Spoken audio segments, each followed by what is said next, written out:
டின்னருக்கு பார்த்தீங்கன்னா, ஃப்ரான் தொக்கு செய்யலான்னு சொல்லிட்டு, ஃப்ரோசன் ஃப்ரான் வந்து வச்சிருந்தேன். அதை வந்து கொஞ்சம் நல்லா கழுவிட்டு, பின்னாடியெல்லாம் சுத்தம் பண்ணிட்டு, அத ஒரு பக்கம் எடுத்து வச்சுட்டேன். அதுக்கு வந்து வெங்காயம் மட்டும் தான் ஆட் பண்ண போறேன். கடுகு, கருவேப்பில போட்டுட்டு, அ வெங்காயம் நீட்டமாவே வந்து கட் பண்ணி ஆட் பண்ணிட்டு, நல்லா வதக்கி விட்டுறணும். எண்ணெய் பார்த்தீங்கன்னா, கொஞ்சம் கூடுதலாவே வந்து ஊத்திக்கணும். அப்பதான் பார்த்தீங்கன்னா, அந்த ஃப்ரானுக்கும் அந்த ஆயில் வந்து கொஞ்சம் கூட இருக்கும்போது, டேஸ்ட் வந்து ரொம்ப நல்லாயிருக்கும். வெங்காயத்தில் பார்த்தீங்கன்னா தக்காளி ஆட் பண்ணிவிட்டு நல்லா வதக்கி விட்டுட்டு இஞ்சி பூண்டு பேஸ்ட் வந்து ஒரு 2 ஸ்பூன் வந்து நான் ஆட் பண்ணிக்கிட்டேன். இது கூட வந்து நான் தக்காளி எதுவும் ஆட் பண்ண மாட்டேன். இப்படியே ப்ளைனாக தான் வந்து தொக்கு செய்ய போகிறேன். அதுக்கப்புறம் மஞ்சத்தூள், மிளகாத்தூள், கரம் மசாலா தூள், ப்ளைன் சில்லி தான் வந்து ஆட் பண்ணணும். குழம்பு மிளகாத்தூள் ஆட் பண்ணோம் அப்படின்னா கொஞ்சம் நல்லா இருக்காது.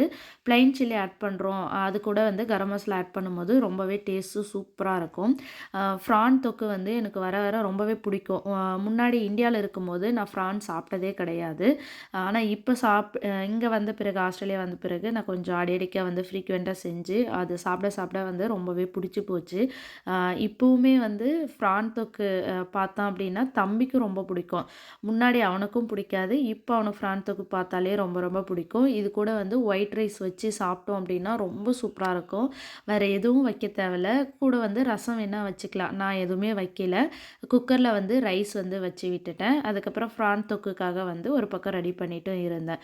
ஃப்ரானில் பார்த்தீங்கன்னா தண்ணி பிரிஞ்சு வெளியே வரும். அதனால் நம்ம தண்ணியே ஊற்றக்கூடாது. தண்ணி ஊற்றினோம் அப்படின்னா ஃப்ரானோட டேஸ்ட்டே வந்து வராது, நல்லாவும் இருக்காது.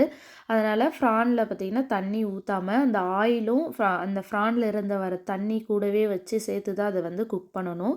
நான் வந்து ரைஸ் கூட வச்சு சாப்பிட்றதுனால கொஞ்சம் வந்து தண்ணி மாதிரி இருக்கிற போதே வந்து கருவேப்பிலை போட்டு நான் ஆஃப் பண்ணிட்டேன்.